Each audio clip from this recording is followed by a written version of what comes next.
আশা করছি সবাই ভালো এবং সুস্থ আছে। আজকে তোমাদের ক্লাস 12-এর থার্ড সেমিস্টার ছায়া এবং প্রান্তিকের বইটি ফলো করে আমি কিছু ইতিহাসের নোটস বানিয়েছি। আজকে কিন্তু ইউনিট 1 অর্থাৎ ইউনিট 1 পার্ট 2। আজকে ইউনিট 1-এর পার্ট 2 ক্লাস চতুরাশ্রম প্রথা। অলবিরুনি ব্রাহ্মণদের জীবনকে 4টি আশ্রম বা চতুরাশ্রমে ভাগ করেছে।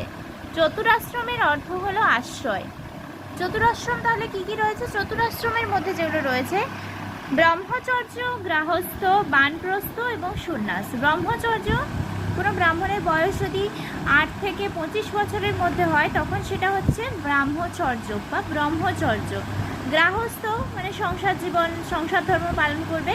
25 থেকে 50 বছর যখন তার বয়স সেটা গৃহস্থ। এবার 50 থেকে 75 হলে বানপ্রস্থ এবং 75 থেকে মৃত্যু পর্যন্ত কিন্তু সন্ন্যাস জীবন।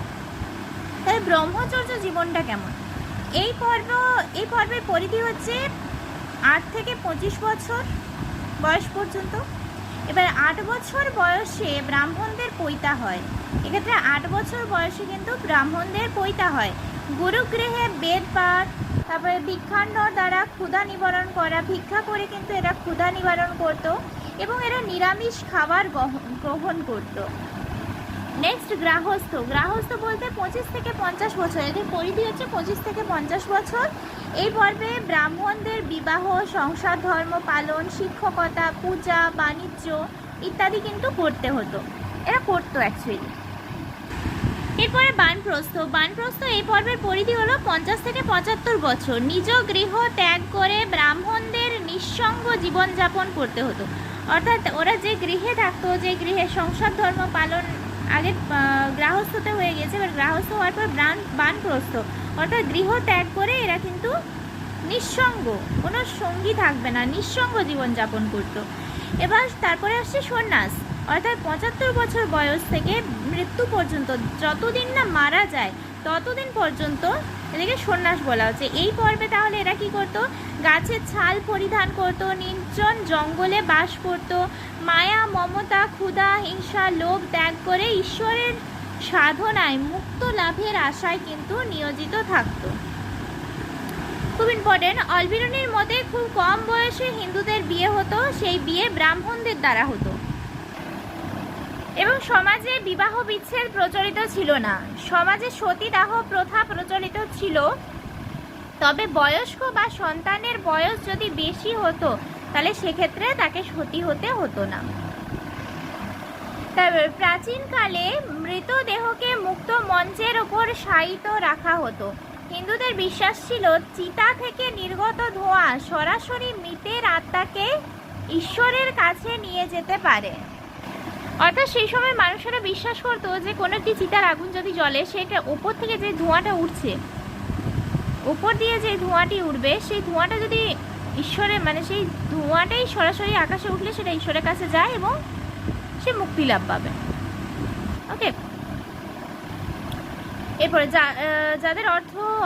যাদের অর্থাভাব ছিল, অর্থাৎ যাদের বেশি টাকা পয়সা ছিল না, তারা কিন্তু মৃতদেহকে নদীতে ভাসিয়ে দিত।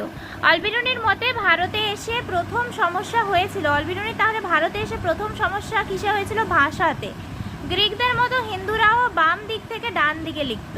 গ্রিকরা তাহলে বাম দিক থেকে ডান দিকে লেখা, আমরা তো বাম দিক থেকে ডান দিকেই লিখি, তাহলে গ্রিকরাও কিন্তু বাম দিক থেকে ডান দিকেই লিখত। সবথেকে বেশি প্রচলিত বর্ণমালা ছিল সিদ্ধ মাতৃকা। সবথেকে বেশি প্রচলিত বর্ণমালা ছিল সিদ্ধ মাতৃকা। এছাড়াও আরও যেসব বর্ণমালা ছিল নগরী, অর্ধনগরী, মালওয়ারি ইত্যাদি। উত্তর ও মধ্য ভারতের পণ্ডিতরা গাছের ছালের ওপর লিখতেন, যাকে ভুজ বলা হয়। উত্তর এবং মধ্য ভারতের পণ্ডিতরা কিন্তু গাছের ছালের ওপরে লিখত, সেটাই হচ্ছে ভুজ। এবং দক্ষিণ ভারতের, এটা উত্তর আর মধ্য ভারত, এবং দক্ষিণ ভারতের মানুষেরা কিন্তু তালপাতার উপর লিখত, যাকে বলা হয় পুঁথি। এই বইকে কাপড়ে দিয়ে মুড়িয়ে রাখা হতো, যাকে পুঁথি বলা হচ্ছে। অর্থাৎ এই যে তালপত্রে যেই লেখাগুলো লিখলো, একে আবার কাপড় দিয়ে মুড়িয়ে রাখতো, এটাই হচ্ছে পুঁথি। অলবিরুনি ভারতীয় দর্শনের পুরুষ, অব্যক্ত, ব্যক্ত, অহংকার, মহাভূত এগুলো নিয়ে আলোচনা করেছেন। তার গ্রন্থে পঞ্চমাত্রিক অর্থাৎ শব্দ, স্পর্শ, রূপ, রস, গন্ধ এবং পঞ্চ ইন্দ্রিয়, ছোট থেকেই জানো, চক্ষু, কর্ণ, নাসিকা, জিহ্বা, ত্বক, ইত্যাদি বিবরণ পাওয়া যায়। তাহলে আলবেরুনির গ্রন্থে হচ্ছে পঞ্চমাত্রিক এটার বিবরণ পাওয়া যায়, আর পঞ্চ ইন্দ্রিয়রও কিন্তু বিবরণ পাওয়া যায়। জানা যায় হিন্দুরা যখন কোনো ধর্মগ্রন্থ লিখত, ধর্মগ্রন্থের ওপর প্রথমেই ওং লিখত। কোনো হিন্দুরা যদি কোনো ধর্মগ্রন্থ লেখে তাহলে তার ওপরে প্রথমেই কিন্তু ওং এই লেখাটা লিখবে। হিন্দুরা বেদ, ব্যাকরণ, ছদ্মপুরাণ, মহাভারত প্রভৃতি বিষয় নিয়ে পড়াশুনো করতেন। এছাড়াও পতঞ্জলির লেখা মহাভাষ্য এবং মনুস্মৃতি পাঠ করতো। তাহলে পতঞ্জলি মহাভাষ্য এবং মনুস্মৃতি কার লেখা? পতঞ্জলির লেখা। এইসব বিষয় থেকে আলবেরুনি ভারতীয় সমাজ ব্যবস্থা সম্পর্কে অনেক তথ্য জানতে পারেন। নেক্সট, জ্যোতির্বিজ্ঞানে ভারতীয়দের আগ্রহ ছিল বেশি এবং ইসলামের সিন্ধ হিন্দ গ্রন্থ যা ভারতের সিদ্ধান্ত, ইসলামে তাহলে সিন্ধ হিন্দ গ্রন্থ ভারতে কী নামে পরিচিত? সিদ্ধান্ত নামে পরিচিত। তো সিদ্ধান্তের সবচেয়ে কম ভালো গ্রন্থকে বলা হতো তন্তু বা করণ। সিদ্ধান্তের একবারে নিম্নমানের যে গ্রন্থ তাকে বলা হয় করণ বা তন্তু। ভারতের রসায়ন চর্চার উদ্দেশ্য ছিল রোগীকে বাঁচিয়ে তোলা, পাকা চুলকে কালো করা। রোগীকে বাঁচিয়ে তোলা, তাহলে ভারতের রসায়ন চর্চার উদ্দেশ্য কী ছিল? রোগীকে বাঁচিয়ে তোলা ছিল, কোনো রোগী তাকে বাঁচিয়ে তোলা, সুস্থ করে তোলা, এবং পাকা চুল, যে সমস্ত ব্যক্তি চুল পেকে গেছে সেগুলোকে আবার কালো করে দেওয়া। বৌদ্ধদের আলবেরুনি সমনীয় বলেছেন। বৌদ্ধরা হিন্দুদেরকে ঘৃণা করত। আলবেরুনি বেনারস, স্থানেশ্বর, পুষ্কর, মথুরা, সূর্যদেবের মন্দির, সোমনাথ ইত্যাদি মন্দিরের বর্ণনা দিয়েছেন। আলবেরুনির লেখা গ্রন্থ পড়ে কোপার্নিকাস, গ্যালিলিও, নিউটনের মতো বিজ্ঞানীরা গভীরভাবে অনুপ্রাণিত হয়েছিল। কারা তাহলে আলবেরুনির লেখা গ্রন্থ পড়েছিল? কোপার্নিকাস, গ্যালিলিও এবং নিউটন। এখান থেকে কিছু ইম্পর্টেন্ট কোয়েশ্চেন। আলবেরুনি জন্মগ্রহণ করেছেন 973 খ্রিস্টাব্দে। আলবেরুনি কোন ভাষা জানতেন না? গ্রিক ভাষা। সুলতান মাহমুদ কতবার ভারত আক্রমণ করেন? টোটাল 17 বার। সুলতান মাহমুদ কত খ্রিস্টাব্দে খোয়ারিজম